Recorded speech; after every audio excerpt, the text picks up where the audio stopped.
Y de verdad que lo quebrantó y pude adorar.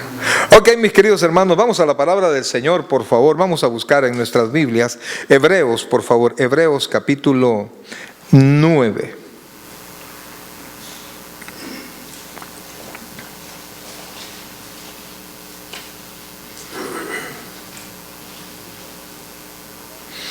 Perdón, regresemos al 8, capítulo 8, para arrancar desde ahí, porque ahora está comparando, el Señor ya comparó a Josué con el descanso, comparó a Moisés con Cristo y con una mejor persona, un mejor pacto. Comparó, y ahora va a comparó el tabernáculo que le dieron a Moisés con el tabernáculo que está en el cielo. Quisiera decir nada que ver, pero a Moisés se lo enseñaron. Esto es lo que quiero que dupliques. Y le dieron todas las ordenanzas para que lo pudiese hacer, ¿verdad? Pero ahora va a comparar el pacto. El pacto, eso es lo que va a comparar. Ok, vamos a la palabra de Dios, por favor, y vamos a buscar Hebreos capítulo 8, versículo 8. ¿Lo tenemos? Carta a los Hebreos, capítulo 8, versículo 8. Dice así. Leemos la palabra y lo hacemos en el nombre del Padre, del Hijo y del Espíritu Santo. Porque reprendiéndoles dice: he aquí vienen días, dice el Señor, en que estableceré con la casa de Israel y la casa de Judá un nuevo pacto, no como el pacto que hice con sus padres el día que los tomé de la mano para sacarlos de la tierra de Egipto, porque ellos, ¿qué? No permanecieron en mi pacto, y yo me desentendí de ellos, dice el Señor, por lo cual este es el pacto que haré con la casa de Israel después de aquellos días, dice el Señor. Pondré mis leyes en la mente de ellos, y sobre su corazón las escribiré, y seré a ellos por Dios, y ellos me serán a mí por pueblo. Y ninguno enseñará a su prójimo, ni ninguno a su hermano, diciendo: conoce al Señor, porque todos me conocerán, desde el menor hasta el mayor de ellos, porque seré propicio. ¿Porque seré qué? Propicio a sus injusticias, y nunca más me acordaré de sus pecados y de sus iniquidades. Al decir nuevo pacto, ha dado por viejo al primero, y lo que se da por viejo y se envejece está próximo a desaparecer. Vamos a orar. Buen Dios y Padre nuestro, en esta noche, Señor, queremos agradecerte, Padre, la vida que nos das, la misericordia que derramas a cada momento en nosotros. Ahora tomamos este tiempo, Señor, para aprender de tu palabra. Te suplico, Señor, que nos bendigas, nos permitas aprender, nos permitas enseñar, Señor. Pero ayúdanos a tener un corazón dispuesto para escuchar tu palabra. Ponemos una vez más delante de ti, Señor, todas nuestras peticiones. Oramos por Alan, Señor, oramos por la mamá de la hermana Kenia, oramos por la hermana Arceli, Señor. Dios, ten misericordia, Padre, ten misericordia. Extiende tu mano y haz el milagro. Gracias, Dios, en cada uno de ellos. Gracias, Dios, en el nombre de Jesús. Amén y amén. Gloria al Rey. Bien, hermanos, fíjense que no quiero que pierdan de vista que la carta, ahora que es para todos la carta, en un principio la carta no era para todos, ¿verdad? Era para israelitas, pero israelitas convertidos, ¿verdad? Por eso es que la carta se denomina así, carta a los hebreos. Entonces, le está hablando el escritor, porque no se sabe quién escribió la carta, aunque a mí me pareciera que fue Pablo, pero no hay cómo asegurar eso. Les está comparando todo lo que es la fe de los judíos, la fe de los judíos, con la nueva revelación, con la incorporación o con la aparición de nuestro Señor Jesucristo, y está comparando todos los bienes del Antiguo Testamento con los nuevos bienes, ¿verdad? Del nuevo pacto, antiguo pacto, nuevo pacto. De hecho, por eso esa es la mejor traducción, no es testamento, sino que es pacto, ¿verdad? Pues nuestras Biblias están divididas así por antiguo pacto y nuevo pacto. Entonces, está haciendo la comparación, y ahora se va al punto más difícil de todos, porque ya fue comparando uno a uno, cada uno, comparándolos con el Señor Jesucristo, Y siempre el Señor Jesucristo ofrece más seguridad, ofrece eternidad, ¿verdad? Y recuerda que dijimos que el Señor Jesucristo, Él mismo es nuestro sacerdote, ¿verdad? Compara el sacerdocio que viene de Aarón, el sacerdocio levítico, con el sacerdocio de nuestro Señor Jesucristo, que viene ¿de quién? De Melquisedec. Es correcto. Entonces, ¿y cuál es la característica del sacerdocio de Melquisedec en la Biblia? Y no tiene fin, ¿verdad?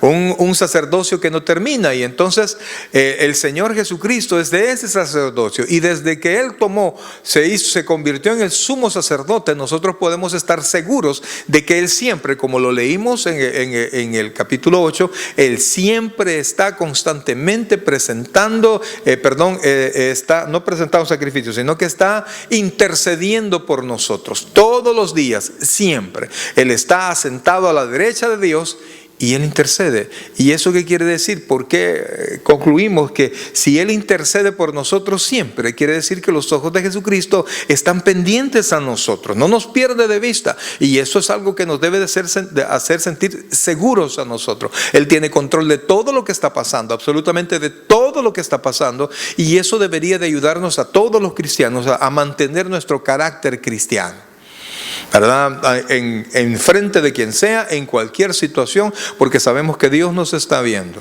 Fíjense que hay un dicho por ahí, ¿verdad? El ojo del amo engorda el caballo, ¿verdad? El ojo del dueño mantiene bien las cosas. Inclusive cuando está el jefe presente, hasta los empleados trabajan bonito, trabajan mejor, ¿verdad? Llegan, no se levantan, pero de repente se va el jefe. De repente, en algunos lugares, yo sé que usted no lo hace así, mi querido hermano, ¿verdad? Eso espero, por fe, ¿verdad? Que se va el jefe y de repente todos se comienzan a parar, o todos comienzan a hacer otra cosa, agarran el teléfono, porque no hay nadie que lo supervise. Pero al cristiano, Él no tiene un tiempo sin que los ojos de Dios estén sobre nosotros. Los salmos así lo dicen: los ojos de Jehová están sobre todos. Sobre todos. Entonces siempre estamos supervisados, pero no solamente supervisados, estamos cuidados. Nos están viendo a cada momento, pensando en nuestras necesidades. Dios tiene programadas todas las cosas que suceden. A eso le llamamos divina providencia. Él permite que sucedan las cosas y al mismo tiempo en el futuro Él también tiene la solución. Entonces nosotros, desde el momento en que llega la dificultad o la promesa, cualquiera de las dos, nosotros tenemos que mantenernos con fe hasta llegar al momento de que termina la prueba o que se cumpla la promesa. Entonces, para que desde aquí a acá hay un lapso de tiempo en el que nosotros tenemos que tener paciencia. ¿Tener qué? Paciencia. Para mí, paciencia es el arte de saber esperar sin cambiar. Ay, pastor, porque de repente cuando estamos atribulados nos deprimimos, ¿no? No voy a llegar al culto, pastor. Y ya cuando uno les oye, ay Dios, este hermano está bien decaído. Es que me siento, ¿verdad? Y por eso es que más adelante Hebreos nos va a decir que levantemos las manos caídas y las rodillas paralizadas y hagamos sendas derechas para nuestros pies, para que lo cojo no se salga del camino. O sea, el cristiano debe hacerse un camino recto, porque Dios tiene el control, porque Dios nos está viendo, porque todo lo que pase está programado por Dios. Todo lo que pasa está programado por Dios. Y si usted se recuerda lo que vimos allá Efesios 2:10, 2:8 y 9 dice: por gracia sois salvos por medio de la fe, y esto no de vosotros, pues don de Dios, no por obras para que nadie. Entonces, pero el 10, oiga bien, el 10 dice algo bien especial. Recordémoslo y búsquelo, por favor.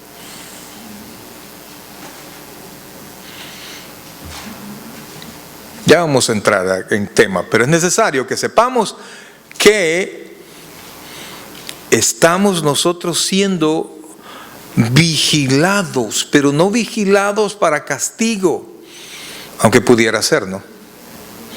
Sino que para cuidarnos, para interceder. 2:10. Porque somos. Amén. Vamos a ver, ¿alguien lo tiene? Ponga mucha atención a eso. Alguien que lo lea, por favor. Así con una voz alta, claras y pausadas voces. Eso. Porque somos hechuras suyas, creados en Cristo Jesús para buenas obras, las cuales Dios preparó de antemano para que anduviésemos en ellas. Porque somos ¿quién? ¿Qué? Hechura suya. Desde que usted se convirtió al Señor, usted es hechura de Dios. Y ha sido creado, ¿qué dice ahí? Según Dios. ¿Para qué? Para buenas obras, para hacer lo bueno. Pero después hay un secretillo ahí que nos está revelando. Así es. Lea la segunda parte. Las cuales Dios preparó de antemano. ¿A qué se refiere con las cuales? A las buenas obras, ¿verdad? Para las cuales nosotros estamos destinados. Ajá. Las cuales Dios preparó de antemano. ¿Para qué qué? Para que anduviésemos en ellas. Correcto. Entonces, cuando usted se porta bien, cuando usted hace lo correcto, usted está haciendo nada más siguiendo el programa de Dios. Y cuando usted sigue el programa de Dios, como Dios dice, a pesar de cualquier cosa, amado hermano, Dios lo va a sacar del lío en el que se puede encontrar. Dios le va a ayudar a alcanzar los proyectos. Por eso que ya Mateo 6:33, ¿verdad? Mas buscad primeramente el reino de Dios y su justicia, y todas estas cosas vendrán. Imagínense, no como propósito en sí mismo, porque algunos el propósito es comprar casa. Pero el Señor dice que si nosotros lo buscamos a Él, esas cosas van a venir añadidas a su vida.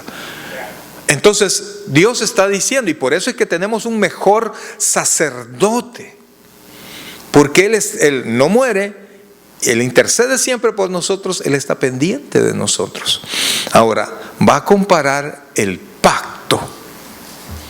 El pacto. Cuando dos personas se casan, ¿qué es lo que hacen? Un pacto, es un contrato. Es la unión de dos voluntades, ¿verdad? Se ponen de acuerdo y firman. ¿O no firmó cuando se casó? Sí firmó, ¿verdad? Un contrato firmadito, donde dice que nos vamos a portar bien, que vamos a ser fieles en la adversidad, ¿verdad? En la prosperidad, en la salud, en la enfermedad, etcétera, etcétera. Es un contrato, es un contrato. Entonces, pero este pacto es un acuerdo de Dios. El Antiguo Testamento es un pacto de Dios con la nación de Israel. Pero dice aquí, y vea donde nosotros comenzamos, que fue el versículo 8, dice, porque reprendiéndolos. Mire qué feo cuando de repente, mira, por favor, fulanito, trae tu contrato, vamos a ver tu contrato. Porque bueno es que le dijeran, vamos, trae tu contrato, vamos a ver cómo te lo mejoramos. Aleluya, ¿verdad? Y va corriendo usted con el contrato.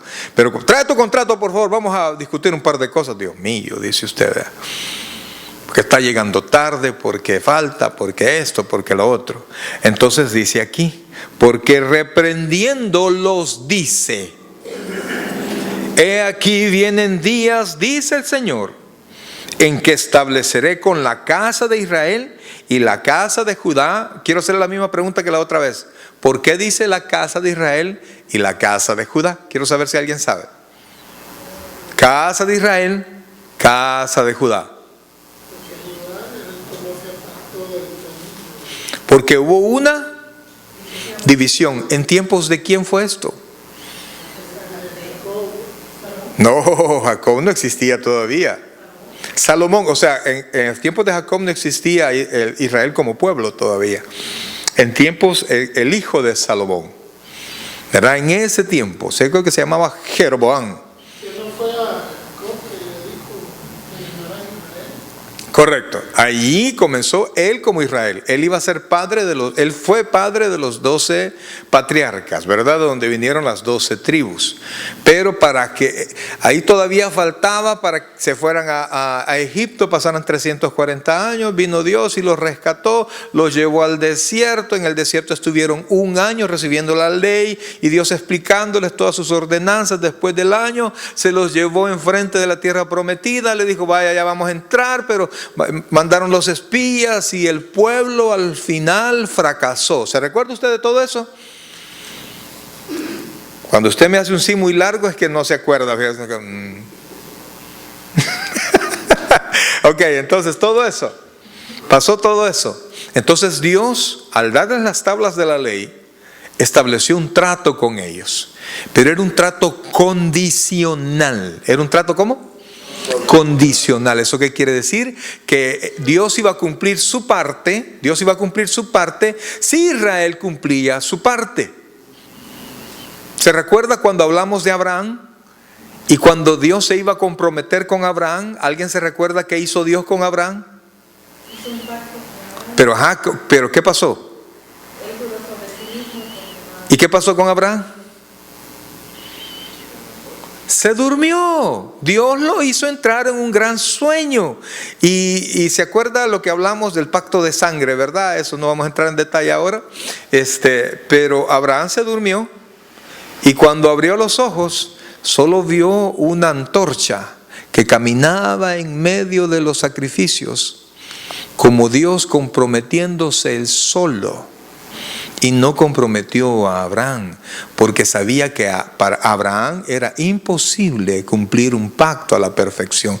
Pero eso es el pacto, ese es el tiempo de la promesa, la fe. Entonces aquí estamos hablando de este pacto, es la ley. El tiempo de la ley que vino con Moisés, ¿verdad? De repente queda patinando, con Moisés, así es, ¿verdad? Entonces, a ese pacto, de ese pacto es que él está reclamando, porque el pueblo de Israel no se pudo mantener firme. No pudo mantenerse firme. Y de hecho Dios lo reprendió no solo verbalmente, sino que a ambos pueblos se los llevaron cautivos y desaparecieron. El pueblo de Israel desapareció y a la fecha no ha regresado. Pero el pueblo de Judá, junto con Benjamín, regresaron 70 años después. Les expliqué por qué Dios cumplió la promesa con Judá. ¿Alguien se recuerda? Porque de ahí Dios sabe que Jacob les había dicho que de ahí iba a venir el cetro de justicia, ¿verdad? Y Dios, y eso mire, tiene que guardarlo usted en su corazón, que Dios lo que promete lo cumple, así tenga que regresarlos a ellos 70 años después para poder cumplir su promesa. Entonces, usted no se desespere, que si Dios se lo prometió, Dios se lo va a cumplir. Mire, una de las promesas, y a mí me encanta esa promesa, y yo he vivido esa promesa, es que cree en el Señor Jesucristo y serás salvo tú y toda tu casa. Otra promesa que a mí me encanta: joven fui y he envejecido y no he visto a justo desamparado ni a su descendencia que mendigue pan. Yo abrazo esa promesa, hermano. ¿Es lo que está diciendo? ¿Qué está diciendo?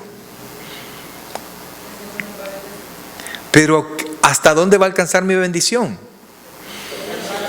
Mis hijos me regalan un pancito que no hemos comido. Eso no les va a pasar. Eso, amado, eso es suficiente para que sigamos adelante. Ok, sigamos. Entonces dice, porque reprendiéndoles dice, aquí vienen días, a ese tiempo era futuro, dice el Señor, que estableceré con la casa de Israel y la casa de Judá un ¿qué? Nuevo pacto, diferente al antiguo pacto. Dice, no como el pacto que hice con sus padres el día que los tomé de la mano para sacarlos de la tierra de Egipto. No es como ese, porque ellos no permanecieron en mi pacto, porque era un pacto, ¿cómo le dije? Condicional. Este nuevo pacto no es un pacto condicional. En la ley Israel debía cumplir. En el pacto, el nuevo pacto, en el que nosotros esperamos, no es condicional. Ya vamos a ver.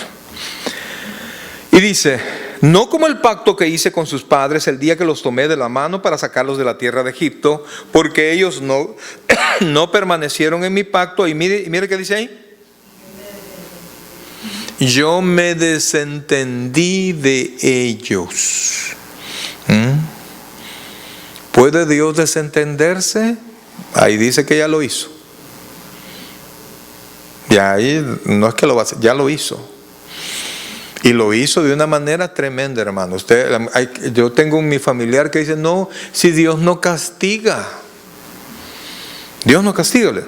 Pues entonces no es el Dios de la Biblia, híjole. Tú estás adorando a un Dios bien equivocado. Es que Dios es bueno, bueno, bien bueno.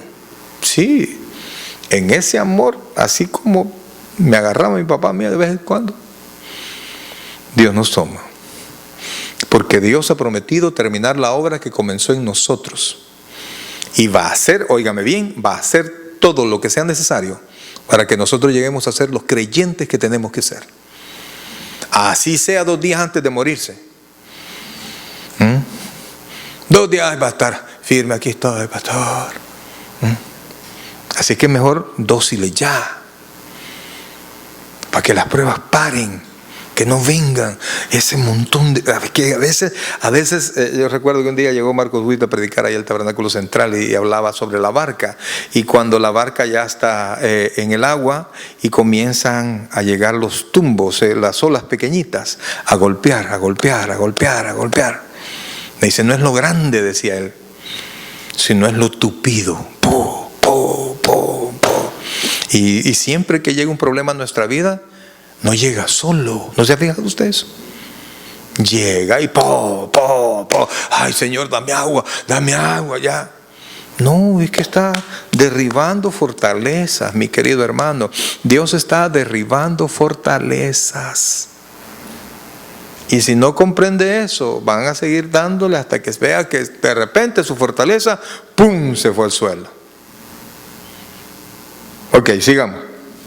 Y yo me desentendí de ellos, dice el Señor, versículo 10, por lo cual este es el pacto que haré con la casa de Israel. Después de aquellos días, dice el Señor, pondré, miren, ¿quién va a poner las leyes? Dice, pero mire, pondré mis leyes en la mente. Y aquella, la primera vez, ¿dónde las puso? En tablas, en piedras. No eran tablas en verdad, eran piedras. Que fueron escritas esas que se tiró Moisés, de enojado, ¡plá! Imagínese, es que mire, hermano, cuando el que está sembrando la palabra siente que los hermanos están creciendo, que los hermanos están firmes, y de repente viene una tontera y por una tontera tiran todo al trasto. Si a mí, que no me han crucificado, me duele, hermano, ver que todo el crecimiento era como espuma a veces, ¿verdad? A veces. ¿Se ha fijado la espuma? Se ve bien grandota, pero de repente, ¿qué pasa? Con el sol, la espuma, o cuando le dan soda o le dan algo ahí, con espuma uno, le echan y se llena rapidito. Yo recuerdo eso cuando yo tomaba, ¿verdad? Hasta le daba vuelta al vaso, no sé, ¿para qué? Para que no agarrara mucha espuma, decía yo.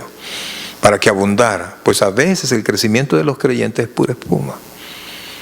Como el árbol aquel que vio el Señor, al higuero, y fue a buscar fruto, porque lo vio frondoso. Y cuando se acercó vio que era frondoso, pero cuando vio no había fruto en ellos. Y él se enojó de tal manera y dijo que nunca nazca fruto y se secó. Ahora el Señor hace algo diferente. Él mismo pone sus leyes en el corazón. Sigamos leyendo, dice, pondré mis leyes en la mente de ellos y sobre su corazón las escribiré y seré a ellos por Dios y ellos me serán a mí por pueblo. Y ninguno enseñará a su prójimo, ni ninguno a su hermano, diciendo, conoce al Señor. Dice que las va a poner ¿a dónde? Las leyes. En la mente. ¿Y en el corazón qué? Las escribiré. Quisiera que buscara el concepto de fe que da la Biblia. ¿Dónde está? Hebreos 11:1. Búsquelo, por favor.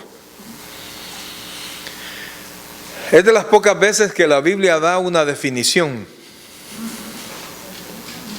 Por ejemplo, la Biblia también especifica qué es la ley, para qué sirve la ley, ¿verdad? La ley establece qué es pecado.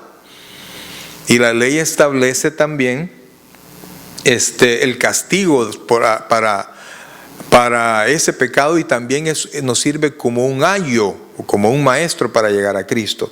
¿Quién tiene Hebreos 11:1? Vaya, ¿todos lo tienen? Ok, léamelo. Alguien que me lo lea. Es pues la fe, la certeza de lo que se espera, la convicción de lo que no se ve. Léalo de nuevo. La fe. No. Es pues. Es pues la fe, la certeza de lo que se espera, la convicción de lo que no se ve. Vea, la certeza de lo que se espera, la convicción de lo que no. Ok, ¿cómo Dios logra eso? ¿Correcto? La certeza. Yo estoy seguro. ¿Con qué está seguro usted? Su mente. No, yo sé que así es. Yo sé que así es. Y entonces esa seguridad, la certeza de lo que se espera, crea en usted convicción. Convicción de que aquellas cosas que no ve son o van a ser una realidad. ¿Por qué? Porque las promesas del Señor ya no están en una tabla. ¿Están dónde? Por eso es que ahora hacemos cosas más locas que hace mucho tiempo. El pueblo de Israel necesitaba ver moverse una nube. Se mueve la nube, vámonos. Necesitaron ver una columna de fuego que les iluminara en la noche. Necesitaron ver morir a Faraón y a todo su ejército en el río para poder creer. Necesitaron comer carne en el desierto, codornices. Necesitaron que Moisés golpeara en 2 ocasiones a la roca y vieron salir de la roca agua. Necesitaron ver todo eso. Y por eso es que el Señor Jesucristo dio una bienaventuranza. Vamos a ver quién se recuerda. Israel tuvo que ver y ser testigo. Oh, correcto. Bienaventurados. ¿Usted ha visto a Dios? No, yo no. La Biblia es clara. Hay gente que dice, y vi a Dios. No. ¿Qué dice la Escritura? A Dios nadie lo vio jamás. Y si la Escritura dice que nadie lo vio, ¿por qué le voy a creer a alguien que me diga que lo ha visto? Eso es ridículo. Mismo Dios me manda a decir, mira, a mí nadie me ha visto. Ay, el hermano está dando un testimonio que vio a Dios. Hermano, nos dan así, mira. Habla boca, habla boca. ¿Por qué? Porque no conocemos la palabra. Y por eso, hermano, mientras yo sea su pastor, siempre la cantaleta va a ser la misma. Lea la Biblia, lea la Biblia, lea la Biblia, lea la Biblia.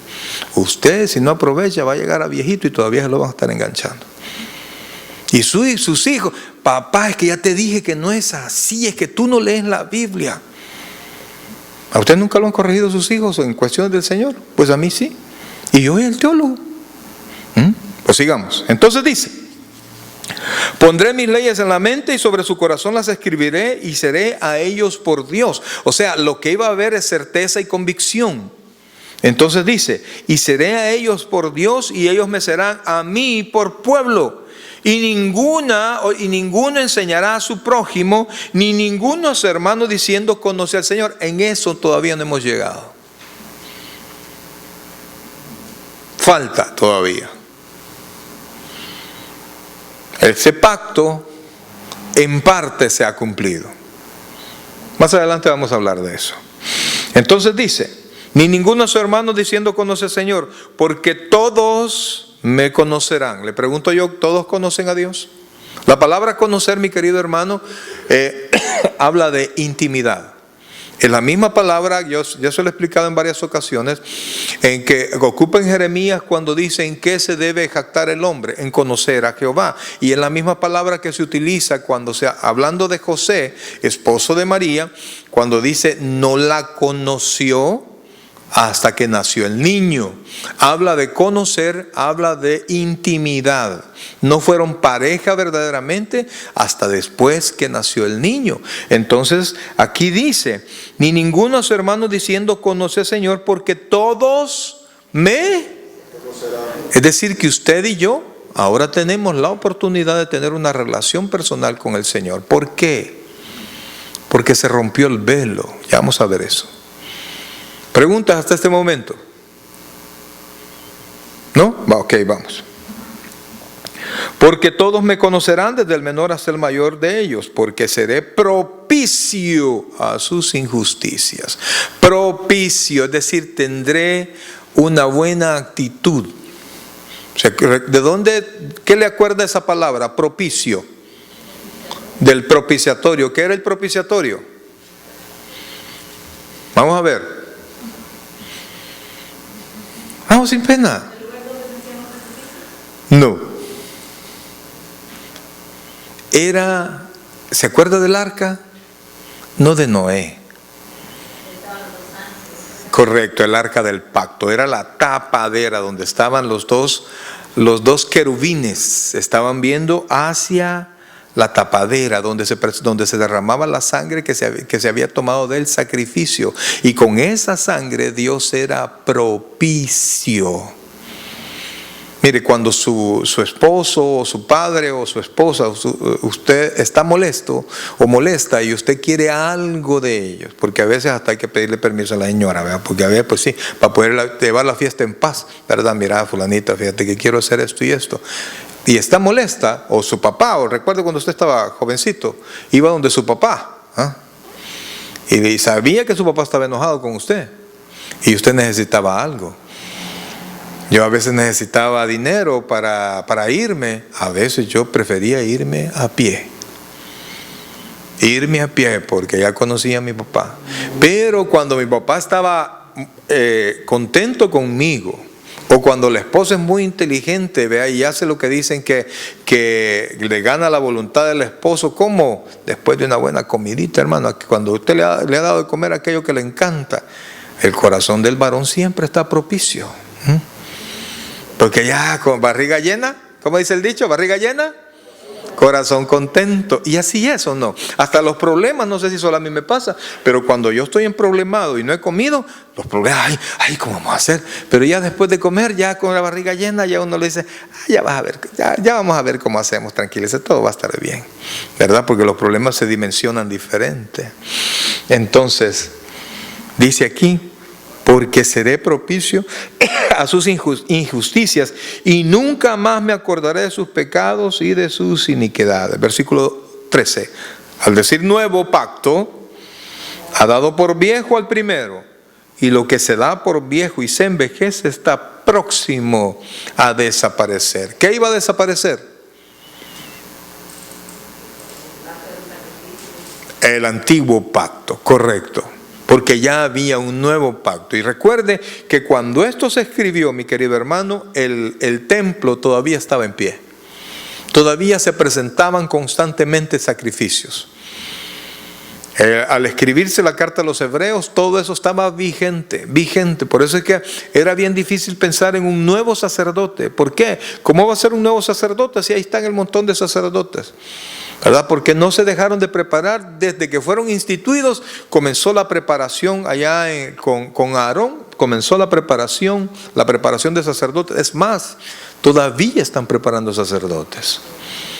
Hay sacerdotes que mueren sin presentar sacrificio, porque ellos tienen la esperanza que van a edificar de nuevo el templo y van a volver a presentar sacrificios, ¿verdad? Así es que aquí ¿cómo se llama? Todavía estaba el templo, ¿verdad? Y por supuesto no era el templo que se construyó, ese era el templo de Herodes. Herodes le construyó al pueblo de Israel, a los judíos, les edificó un templo mucho más glamoroso que todos, porque fueron 3 templos, mucho más glamoroso que todos, mucho más glamoroso que el que construyó el rey Salomón.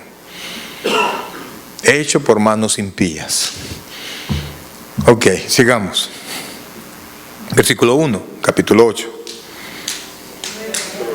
¿Ah? 9, perdón, 9. Sí, 9, sí me gusta.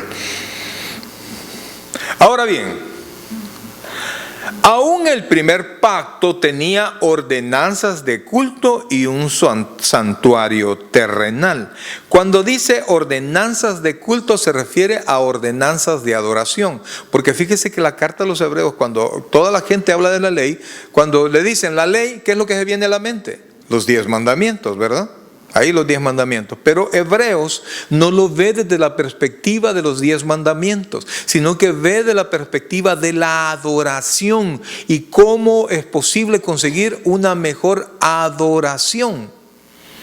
Porque como en el Antiguo Testamento, en el Antiguo Pacto, los pecados no eran perdonados, sino que solo cubiertos, era imposible tener esa cercanía con Dios. Ahora que los pecados no han sido cubiertos, sino que como dijo Juan el Bautista, he ahí el Cordero de Dios que ¿qué? Que quite el pecado del mundo. Los pecados han sido quitados. Cuando usted busca a Dios ya no tiene sus pecados enfrente, porque estos fueron pagados en la cruz del Calvario, cuando Cristo es su Salvador. Entonces usted tiene entrada libre a la presencia del Señor. Recuerde, estaba y cuando el escritor de Hebreos habla, fíjese, dice, ahora bien, aún en el primer pacto tenía ordenanzas de culto y un santuario terrenal, porque el tabernáculo se refiere a la tienda que construyó a Moisés. Está ignorando los templos, se refiere a la tienda, a esa tienda. Se va de un solo al Antiguo Testamento, al principio, donde realmente había más adoración que en los siguientes templos.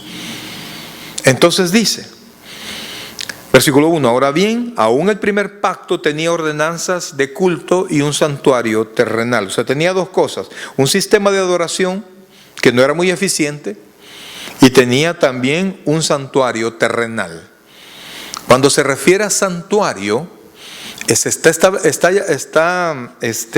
mire hermano, estas cosas no son tan divertidas o tan interesantes como lo que hemos hablado antes, pero si usted logra entender lo que estamos hablando, usted va a entender por qué ahora usted puede adorar con toda libertad a Cristo. ¿Por qué usted ahora puede acercarse a Dios a pesar de que, piense todas las cosas malas que usted ha hecho solo este día? ¿Y qué dice la Escritura? Que la paga del pecado es muerte. Entonces, unos pecadores pueden acercarse a Dios. ¿Por qué? Porque Dios es santo. Mas sin embargo, Hebreos ve la perspectiva sobre lo que lograba hacer el Antiguo Testamento y lo que hace este Nuevo Testamento, o este nuevo pacto, que si logra quitar el pecado de en medio y logra, cuando Cristo murió, se rasgó el templo y ya no, perdón, el velo, se rasgó el velo, y vamos a ver más adelante que el velo simbolizaba el mismo cuerpo de Cristo que fue entregado en la cruz del Calvario. Y al morir Él, lo que detenía fue lo mismo que nos dejó entrar. Porque dice la Biblia que, y me estoy adelantando, pero dice la Biblia que en Él habita toda la plenitud de la deidad. O sea que toda la santidad de Dios está en Cristo. Pero se depositaron todos los pecados en Cristo. Y Cristo murió, siendo santo, murió para poder pagar. Y entonces cuando Él murió, se rasgó ¿cómo se llama? El velo. Y al rasgarse el velo quiere decir que la entrada estaba libre. Está libre. Y como vimos, dígame. No es que a ese tiempo no se comprendió lo que pasaba. Se rasgó el templo, hubo un terremoto, fue una noche oscura. Mire, ¿por qué cree usted que fue una noche tan oscura, una tarde tan oscura? ¿Por qué cree que cuando Cristo estaba en la cruz hubo tinieblas? ¿Cree usted que por el pecado? ¿O es un padre que no quería ver directamente a su hijo sufrir? Yo creo eso, fíjese. Porque el Señor Jesucristo le dijo al Padre, porque siempre le decía Dios, Dios, Dios, Dios mío. Le decía Padre, perdón, le decía Padre, Padre mío, yo y el Padre, uno somos, etcétera, etcétera. Pero cuando estaba en la cruz del Calvario, no le dijo Padre. ¿Cómo le dijo? Dios mío, ¿por qué me has desamparado? Dios no lo había desamparado, pero era parte de un proceso. Era parte de un... Entonces, aunque usted sienta que Dios lo desampara, Dios no lo ha desamparado. Si no desamparó a Cristo, y si Cristo sintió eso, es normal que lo sienta usted también. Pero lo que tiene que irse usted es por la fe. Aunque sienta que está cubierto en tinieblas, así como el cielo de este lugar, como el techo de este lugar, ¿de qué color es? Negro, ¿verdad? Negro. Nunca la última vez me quedé bien negro. Entonces, aunque usted sienta que su cielo está negro, óigame bien, estés tranquilo, Dios tiene el control. Y solo es un proceso. Solo es un proceso. Porque si usted no logra captar esto, mi querido hermano, usted se va a amargar. Y qué triste es encontrar un creyente en amargura. ¿Sabe por qué? Porque dice la Escritura que la amargura impide que nosotros alcancemos la gracia de Dios. ¿Qué le parece? ¿Cuántos tienen cosas que no han perdonado? ¿Y qué nos manda el Señor? En el Padre Nuestro, ¿qué le decimos al Señor? Vaya, ¿perdona? A todos los perdono, menos a la fulana y a la mengana. Tú sabes, una me debe dinero y el otro me dijo tal cosa. Eso no, Señor, ahí no puedo, no me pidas eso. Sí, hasta ahí no llego. Pero ¿y entonces? ¿Qué debía Cristo? Nada. Nuestros pecados, ahí fueron puestos sobre Él. Y por eso se sintió que el Padre lo había abandonado. Y por eso fue una tarde oscura. Y esa es locura mía. El Padre no quiso ver directamente a su Hijo. Porque se tenía que hacer para atrás. Así como cuando usted lleva a su chiquito y le tienen que poner esas inyecciones tan crueles que hasta truena la piel del niño. ¿Usted no ha escuchado eso? ¡Crack! Cuando entra. ¿Y usted qué tiene que hacer? Tiene que soportar porque es algo bueno para el niño. Pues ahí no era algo bueno para Cristo, era algo bueno para nosotros. ¿Y sabe qué dice la Escritura? Porque fue obediente, no, por lo que padeció, aprendió obediencia. Por lo que padeció, aprendió ¿qué? Obediencia. Después de padecer obediencia, fue exaltado hasta lo sumo. Así es que ni amargura, mi querido hermano, ni suelte su fe. No lo haga, por favor. Que nosotros no somos mayores que Cristo. Y no le crea a mucha gente que anda diciendo, ya padeció Cristo por usted, por eso usted no tiene que padecer nada y nada le va a pasar, porque lo están engañando. El apóstol Pablo dice que nosotros tenemos que contribuir con nuestra porción de sufrimiento para el Evangelio. Y no que nos van a crucificar, no, es que servir es sacrificial, ¿sí o no? Venir aquí y aprender es sacrificial, ¿sí o no? Más con este pastor que a veces tarda demasiado, ¿eh?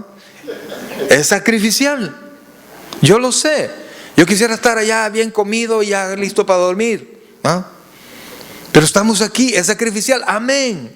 Pero esto me ayuda a crecer, esto me ayuda a ser más fuerte. Esto me ayuda a perdonar, porque sé que Dios tiene el control. No estamos en el antiguo pacto, donde se ocupaba la ley del talión. Ojo por ojo, diente por diente, muerte por muerte. Eso no es así. ¿Qué nos dice Pablo ahí en Romanos? Que no paguemos mal por mal. Nos dice que no seamos vencidos de lo malo, sino vence el mal con el bien. Para eso, mi querido hermano, se necesita fe. Cuando le han dicho la gran palabrota ahí y usted se queda tranquilo, no, sí, discúlpame, sí, es mi culpa. Y no fue su culpa. Perdón. Entonces ese, amado hermano, es parte de nuestra paciencia en este tiempo. Ya casi terminamos. Dice entonces, volvamos al texto. Ahora bien, y entonces, en ese tiempo, se rompió el velo, pero ellos no entendieron el significado. Ellos repararon el velo o cambiaron el velo y siguieron presentando sacrificios. Hasta que 70 años después de nuestro Señor Jesucristo, Israel fue destruido y el templo fue arrasado. Desde esa fecha hasta hoy no hay templo. ¿Y por qué no hay templo? Dios ya no quiere el sacrificio. ¿Y ahora quién es el templo?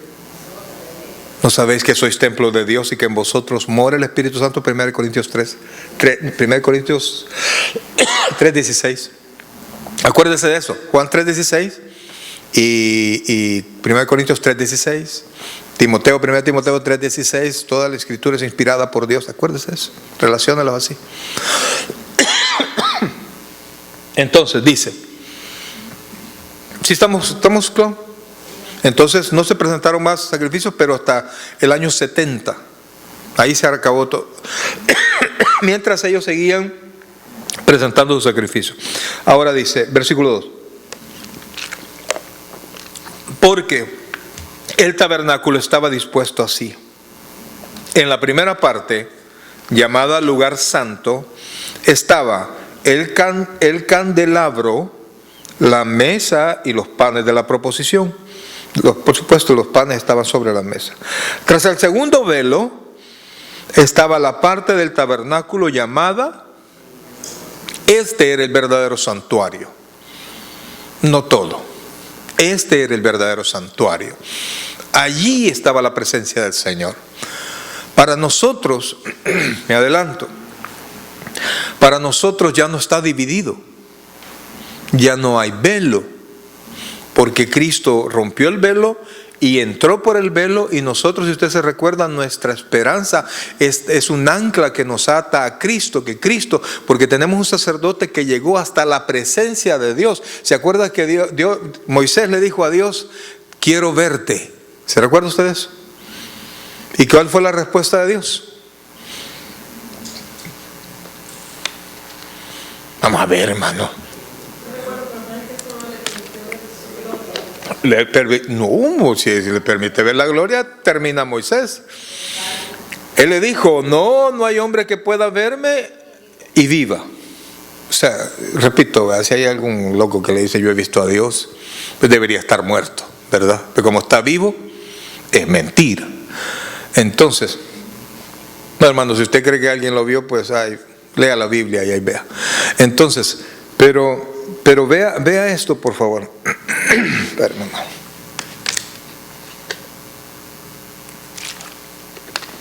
Al romperse el velo, entramos nosotros y Cristo entró hasta la presencia del Señor, y la Biblia dice que está sentado a la diestra. Y dice, porque el tabernáculo estaba dispuesto así.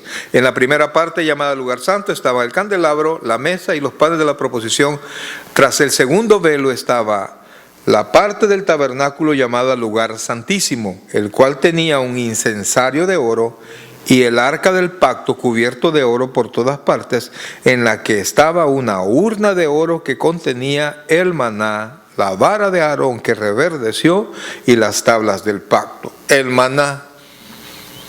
¿Te recuerdan que vimos el maná? ¿Qué era el maná? Ese era el eslogan de una panadería que estaba allá en El Salvador, mi hermano. Maná, pan caído del cielo, ¿sí se acuerdan? ¿Ah? Eran como hojuelas, de maíz, como ¿es que es cierto o no es cierto? Sí, allá, así, sí, ahí estaba, así decía el anuncio, maná. pan caído del cielo, ¿verdad? Entonces eran como Kellogg's, ¿sí? Como hojuelas de maíz. Caía no sé si se compra, nosotros en El Salvador le decimos el sereno, ¿verdad? Pero caía todo pues eso. Y entonces cuando se secaba quedaban las hojuelas. Entonces, por 40 años, Israel comió de eso. Pero ahora nosotros no tenemos maná, pero sí tenemos el pan de vida. ¿Y quién es el pan de vida? Aleluya. Y después dice, ahorita ya solo me estoy adelantando ya, porque ya prácticamente terminamos. Dice maná, y recuerda, estamos hablando del arca del pacto. Dentro del arca del pacto estaba, ¿el qué dice aquí? Dice el maná, la vara de Aarón que reverdeció. ¿Se entiende esa palabra? Reverdeció. Estaba muerta, tomó vida. ¿Quién estaba muerto? Y resucitó. Amén. Y después dice, y las tablas del pacto. Nos recuerda que hubo realmente una persona, la única persona que caminó sobre la tierra, que cumplió a plenitud toda la ley. ¿Cómo se llamaba él? Jesucristo. Por eso es que el tabernáculo entero habla de Cristo. El tabernáculo entero, la ley entera habla de Cristo. Los sacrificios eran un tipo del sacrificio que Cristo iba a presentar. Todo, la Biblia de Génesis, Apocalipsis, es Cristo. El Antiguo Testamento era los preparativos para que viniera el Salvador. Los evangelios nos hablan, es la historia de cuando Cristo estuvo en esta tierra. El libro de los Hechos es como la promulgación, es la bomba. Por eso es que usted ve tantas cosas que pasan ahí para llamar la atención, para dar las nuevas. Con eso comenzaron las buenas nuevas, con el libro de los Hechos. Comenzó como Pablo y todos los apóstoles predicaban y con tal fuerza y milagro. Las cartas en la Biblia son la explicación y el desarrollo de lo que es el Evangelio, la vida cristiana. Y al final, Apocalipsis es la terminación de la historia humana tal cual nosotros la conocemos dentro de la voluntad de Dios. Todo comienza con Cristo y todo termina con Cristo. Dice en Génesis 1:1, en el principio creó Dios los cielos y la tierra. Pero en Juan 1:1, en el principio era el verbo, y el verbo era con Dios, y el verbo era Dios. Y sigue diciendo que nada de lo que se hizo pudo haber sido hecho sin Él. Ese es Cristo. Toda la Biblia nos habla de Cristo. Si usted es detallista, usted va a ver la palabra de Dios. Usted va a ver la Biblia y va a encontrar a Cristo en los profetas. Va a encontrar a Cristo en la obediencia o desobediencia de los reyes. Va a encontrar a Cristo absolutamente en todo. Cada sacrificio era un tipo de Cristo. En el Antiguo Testamento, cuando liberaron a Israel, el cordero que se presentó, el cordero pascual con el cual realmente se inició la Pascua, era un tipo de Cristo. Los que fueran ungidos, se recuerda a usted que las puertas que fueron, los dinteles de las puertas que fueron ungidas, el ángel de la muerte no iba a pasar allí. Y el hombre sin Cristo estaba perdido. Pero con la sangre de Cristo, la sangre que nos limpió, la condenación se fue de nosotros. Mis queridos hermanos, yo quiero invitarlos a que ustedes puedan leer el capítulo 9 de aquí al próximo viernes unas 10, 15 y si pueden 20 veces. Léanlo, vuélvanlo a leer. Cuando se cansen, respiren hondo y comiencen de nuevo.